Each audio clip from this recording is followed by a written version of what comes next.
मेघनाद की मृत्यु के से रावण को गहरा आघात लगा। उसके सभी प्रमुख वीर मारे जा चुके थे।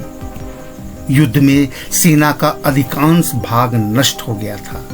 बहुत थोड़े से राक्षस ही शेष बचे थे।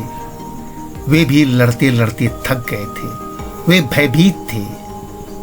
रावण की रानी मंदोदरी ने पति को फिर समझाया। कहा, अब भी समय है।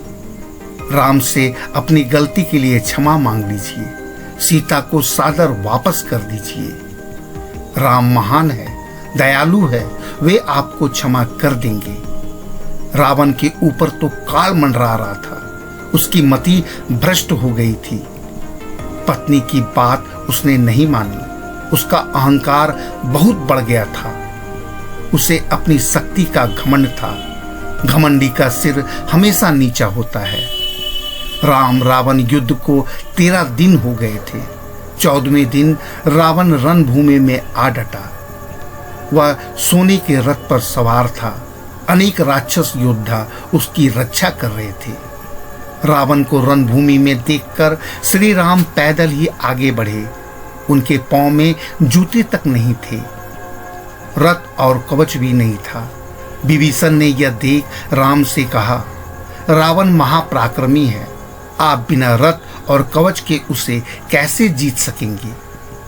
राम हंसकर उत्तर दिया, विभीषण, इस संसार में धर्म और अधर्म का युद्ध सदा से होता आया है। धर्म के रथ पर सवार की सदैव जीत होती है। मैं धर्म के लिए लड़ रहा हूं। रावण पापी है। वह अधर्म के लिए लड़ रहा है। अतः मेरी जीत सुनिश्चित है। तुम चिंता मत करो।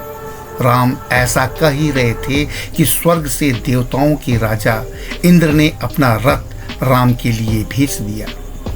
बस फिर क्या था, राम रावण के बीच घमासान युद्ध होने लगा। पृथ्वी लाशों से पट गई। खून की नदियां बहने लगी। चारों ओर मारो मारो की ही आवाज सुनाई देती थी। राम अपने पैने बाणों से रावण के सिरों को काट काट कर गिराने लगे, पर वह मरता ही नहीं था। कटे सिरों की जगह नए सिर उग आते थे। तब विभीषण ने राम को बताया कि रावण के नाभि कुंडल में अमृत का वास है। वह इस तरह यूं नहीं मरेगा। तब राम ने अगस्त्य मुनि के दिए अस्त्र से रावण के नाभि कुंडल पर वार किया। यह अस्त्र लगते ही उसका शरीर कटे पेड़ के तरह जमीन पर आ गिरा। वानर सेना राम का जय घोष करने लगे। देवता दुंदुभी बजाने लगे।